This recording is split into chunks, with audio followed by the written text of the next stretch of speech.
Friends, आज का हमारा टॉपिक है क्रांतिक वेग, जिसे क्रिटिकल वेलोसिटी कहते हैं। इसे फ्रेंड्स वीसी से दर्शाते हैं। ये आपके fluid dynamics BSc first year का छोटा सा टॉपिक है फ्रेंड्स। ये थ्योरी पार्ट्स है। इसके बाद हम श्यानता गुणांक, जिसे कोएफिशिएंट ऑफ विस्कोसिटी कहते हैं, उसका डेरिवेशन निकालेंगे। फिर आता है पॉइजलेस इक्वेशन। तो फ्रेंड्स, पॉइजलेस इक्वेशन को बनाने से पहले आपको क्रांतिक वेग किसे कहते हैं ये समझना पड़ेगा। तो चलिए क्रांतिक वेग को समझ लेते हैं।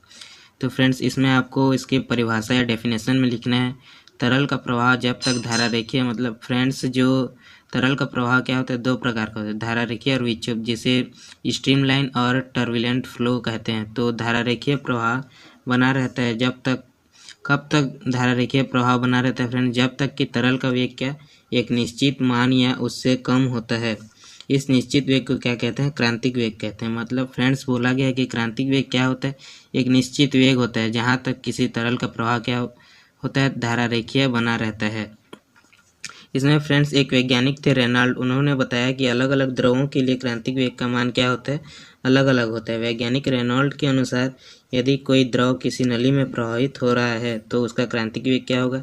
निम्न जो फ्रेंड्स आपको पॉइंट बताऊंगा, उसमें उन्होंने बताया कि द्रव में जो भी किसी भी केस नली या पाइप में जो द्रव बह रहा है तो उसमें उसका क्रांतिक वेग क्या है, उस पर निर्भर करता है। तो चलिए वह पॉइंट्स देख लेते हैं।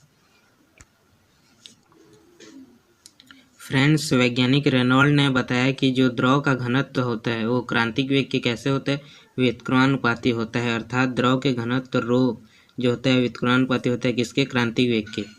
और सेकंड पॉइंट में उन्होंने बताया नली की त्रिज्या आर के व्युत्क्रमानुपाती होता है। मतलब जो क्रांतिक वेग या क्रिटिकल वेलोसिटी होता है वो नली की त्रिज्या आर की क्या होता है, व्युत्क्रमानुपाती होता है। थर्ड पॉइंट में उन्होंने बताया कि द्रव के श्यानता गुणांक ईटा, श्यानता गुणांक फ्रेंड, इसके बाद हम देखेंगे श्यानता गुणांक का डेरिवेशन और उसका पूरा थ्योरी देखेंगे। तो द्रव की श्यानता गुणांक ईटा की क्या होता है, समानुपाती होता है, अर्थात VC समानुपाती ईटा। अब उन्होंने लास्ट में यह बताया कि तीनों को सम्मिलित रूप से अगर हम लिखेंगे तब VC जो क्रांतिक वेग VC होगा वो समानुपाती होगा ईटा अपन PR।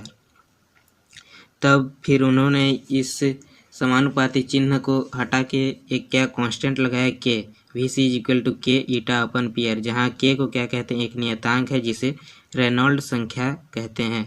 तो ये है फ्रेंड्स क्रिटिकल वेलोसिटी का एक छोटा सा डेरिवेशन और उसका थ्योरी पार्ट्स।